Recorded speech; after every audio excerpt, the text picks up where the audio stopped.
Bonjour, dans cette vidéo, un exercice type de référence à maîtriser sur le bout des doigts.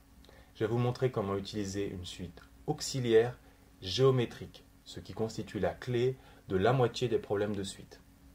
Une fois que vous maîtriserez cet exercice, vous pourrez vous confronter à des sujets de type bac où les calculs sont en général un peu plus compliqués. J'aborderai ces difficultés supplémentaires dans une autre vidéo. Vous avez un énoncé, quelles informations en extraire? Alors, vous vendez des téléphones, selon un modèle, chaque mois vous devriez écouler 20%, c'est-à-dire que vous vendez 20% de vos téléphones, vous en achetez également 300, et le 1er mars, votre stock initial était de 1200. On s'intéresse donc à l'évolution d'un stock de téléphones noté UN. Quel est le stock le 1er avril et le 1er mai 2018? Alors pour avoir le stock en avril, on part du stock en mars qui est 1200.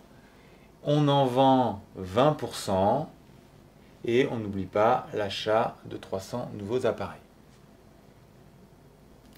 Ici, face à une évolution de pourcentage, il faut toujours factoriser. Dans ce cas, on factorise par 1200, on n'oublie pas l'ajout de 300 et on obtient 1260.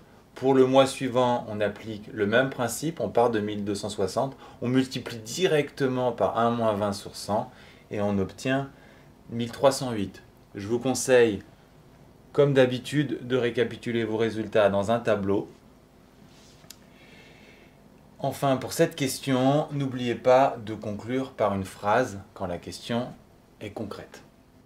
On vous demande ensuite de justifier la définition par récurrence. Le 0,8 vient de la baisse de 20%, puisqu'une baisse de 20%, on l'a vu, se traduit par une multiplication par 1 moins 20 sur 100, et le plus 300, évidemment, par l'achat des 300 nouveaux appareils. On vous demande maintenant de montrer que la suite UN n'est ni arithmétique ni géométrique. Pour cela, il faut trouver des contre-exemples. Montrer qu'une suite n'est pas arithmétique, c'est montrer que la différence entre deux couples de termes est différente. U2 moins U1 fait 60, U3 moins U2 fait 48. Les résultats sont différents, la suite n'est pas arithmétique. Pour une suite géométrique, c'est pareil, sauf que cette fois, on effectue les rapports U2 sur U1, qui est différent de U3 sur U2. La suite n'est pas géométrique. Bien entendu, cette méthode ne permet pas de montrer qu'une suite est arithmétique ou géométrique. Puisque UN n'est ni arithmétique ni géométrique, vous ne pouvez pas passer de sa définition par récurrence à sa définition explicite. C'est pour ça que l'on vous fournit une suite auxiliaire, et cette suite, vous allez devoir démontrer qu'elle est géométrique. C'est la question centrale de l'exercice qui va vous permettre ensuite d'enchaîner 2 ou 3 autres questions. Pour montrer qu'une suite est géométrique, il faut se souvenir de la définition par récurrence de ce type de suite. Vn plus 1 égale Q fois Vn ou K fois Vn. Pour cela, il va falloir utiliser cette formule et l'adapter à n plus 1. Vn plus 1 égale Un plus 1 moins 1500. Ensuite, vous utilisez la définition par récurrence de Un plus 1 que vous avez obtenue à la question précédente. Vous simplifiez et en général, vous bloquez ici. Pour débloquer la situation, il faut avoir en tête votre objectif. Vous voulez un certain nombre de fois Vn. Et comme Vn, encore une fois, c'est cette formule qu'on utilise, c'est Un moins 1500, vous allez chercher quel nombre fonctionne. Et le nombre qui marche ici, il est évident, c'est 0,8. 0,8 fois UN, on a ce qu'il faut. On peut vérifier que 0,8 fois 1500, ça fait 1200. Mais vous savez que ça doit marcher puisque on vous demande de prouver que la suite est géométrique et l'exercice a été construit pour que ça marche.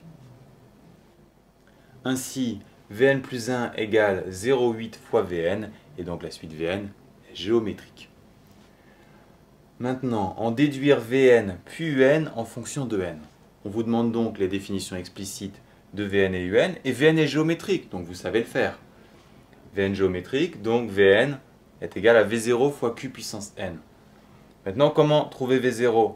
Encore une fois, troisième fois, on utilise cette formule. V0 est égal à U0 moins 1500. Dans la plupart des exercices, ça marche, mais ici, pas de chance. On n'a pas U0 puisque notre suite est définie à partir de U1. Donc, on doit réadapter notre définition explicite en V1 fois Q puissance n moins 1. On a une multiplication de moins puisqu'on part de V1. Et V1, on utilise cette formule. On trouve V1 égale U1 moins 1500. On remplace en sachant que U1 vaut 1200, on obtient ce résultat.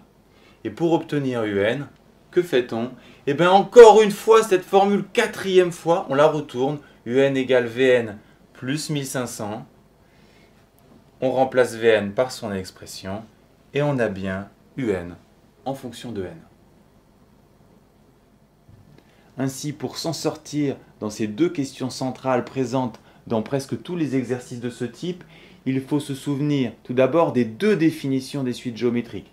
La première sert à démarrer, elle vous donne votre objectif pour cette question, et la deuxième vous permet également de démarrer, mais la question suivante. Alors, également se souvenir que pour terminer, il ne faut pas hésiter à indiquer ce que vous voulez pour finaliser le passage et la démonstration pour la suite géométrique.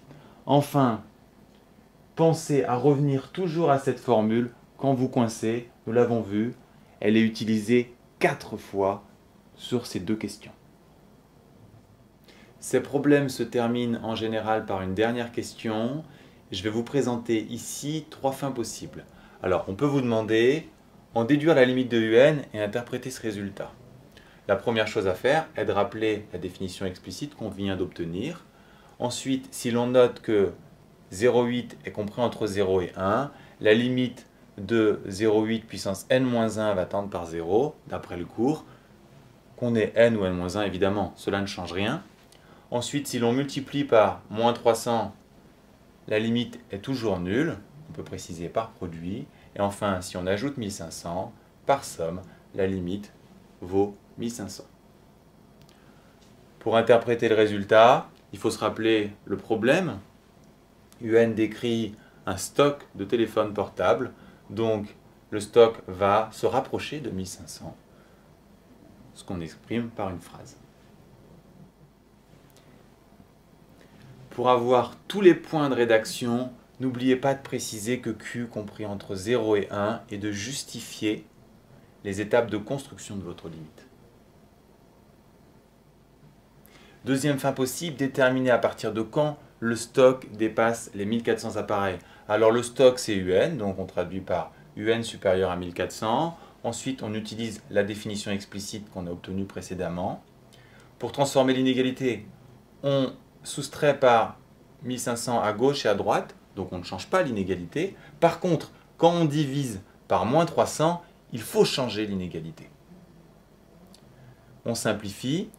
Si vous n'avez pas vu les logarithmes, ici, vous allez trouver le résultat par tâtonnement à la calculatrice.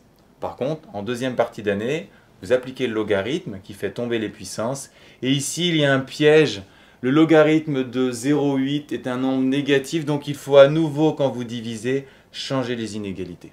Ensuite, pour la fin, pas de difficulté, vous effectuez les calculs, vous simplifiez. N supérieur à 6, rappelez-vous, le mois 1 c'est mars, donc le mois 6 c'est août. Vous aurez bien noté que la difficulté principale porte sur les relations entre inégalité et signe. Si vous multipliez ou divisez par un négatif, vous devez changer le sens de l'inégalité. Troisième fin possible, un peu plus corsée, on vous demande combien de téléphones vous vendez entre mars et décembre 2018. Rappelez-vous, vous vendez 20% de votre stock, donc 0,2 UN. On vous demande de calculer combien de téléphones sont vendus entre mars et décembre. Il y a 10 mois, donc vous devez réaliser une somme. Vous introduisez une lettre S et vous aurez 10 termes. Vous factorisez et vous voyez apparaître la somme des termes d'une suite. Malheureusement, elle n'est ni arithmétique ni géométrique. Alors vous ne pouvez pas appliquer une formule du cours. Heureusement, vous avez Vn. Donc vous utilisez la relation entre UN et Vn. U1 va être égal à V1 plus 1500. De même pour les autres termes. Et à partir de là, vous terminez en séparant en deux votre calcul. D'un côté, vous calculez la somme des termes de la suite géométrique. Et de l'autre côté, le reste. Il y a 10 termes ici. Ensuite, vous appliquez votre formule de cours. La fin ne pose pas de problème. N'oubliez pas de conclure par une phrase. Attention, pour les calculs de somme, vous n'avez des formules que pour les suites arithmétiques et géométriques.